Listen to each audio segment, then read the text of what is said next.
All right, everybody, welcome back. Day number 8, hashtag 24 and 24, 5-minute leadership videos with Staff Sergeant Lloyd Justin, U.S. Army.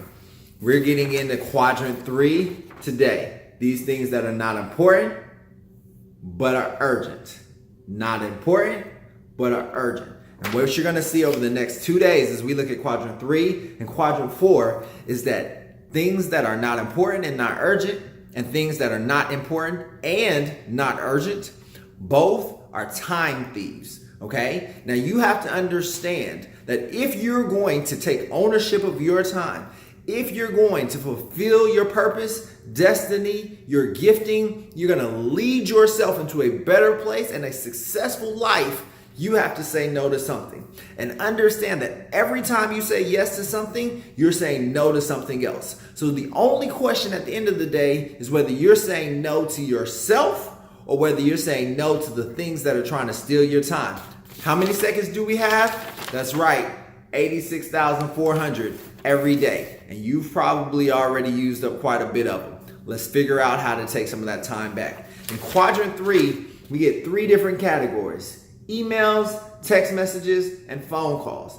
Emails, text messages, and phone calls. Now remember, we said that activities in Quadrant 3 are those things that are urgent, but not important. So I'm not saying that the email that you get from your boss isn't important and you should ignore it. Don't tell your boss that. I can't get fired for you. All right, but understand that if it's that important, your boss is gonna come down the hall and follow up that email and say, hey, did you get my email? I need this knocked out right away.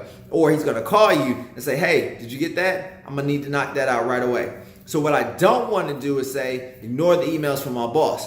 But just because it dings doesn't mean I need to answer it. And you all know, if you're anything like me, you know the difference in that text message vibration, right? Long vibration, that's a text message. Short vibration, that's a notification. So many times we get caught up. What was that? What was that?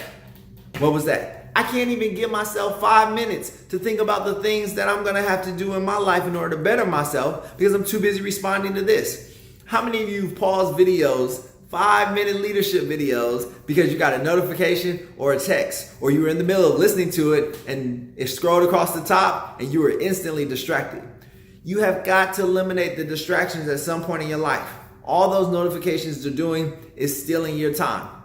And let's just talk about phone calls. Now I get it. In today's modern time, we don't make as many phone calls as we usually do because we're just texting. And so sometimes it seems like a continual stream of 3 or 4 different phone calls.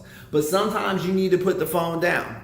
If you've blocked out because you're strategic, because you developed your leaders, because the people around you are handling your crises, so you don't have as many to respond to. So now you've got some time for planning and self-development and personal growth and networking.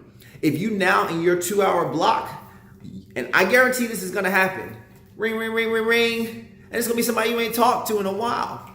Do not pick that phone up. Now you're saying to yourself, Sergeant Lloyd, that's a lot. That's real mean. But I'm telling you right now that the most important thing you can do for that person on that phone, the most important thing you can do for yourself, the most important thing you can do for your family is to take that 2-hour block that you've put aside. You blocked it out on your calendar. Everybody thinks you're in a really important meeting. You are with yourself. And I cannot overestimate to you how important it is that you block out those time thieves, that you turn off the notifications, that you turn your phone on silent, that you ignore the text messages. If it's important, they will come find you. But during your time, be strategic about it. Don't live in Q3, because remember, they're not important, but they seem oh so urgent. And as you develop the strength to say, I'm not gonna respond to this text message, I'm not gonna respond to these phone calls, I'm not gonna respond to these non-important, but it feels so urgent things, you will gradually eliminate the urgency that comes with it. And you will begin to realize those are not only not important, but they're not urgent either. And things that are not important and things that are not urgent, as we're gonna see in the next video, are things I don't want in my life at all. Easy exercise, make a list of how many text messages, phone calls, and emails you get a day that you don't actually have to take. See y'all next time. Hashtag 24 and 24. Like, share, and repost. Thanks for being with me.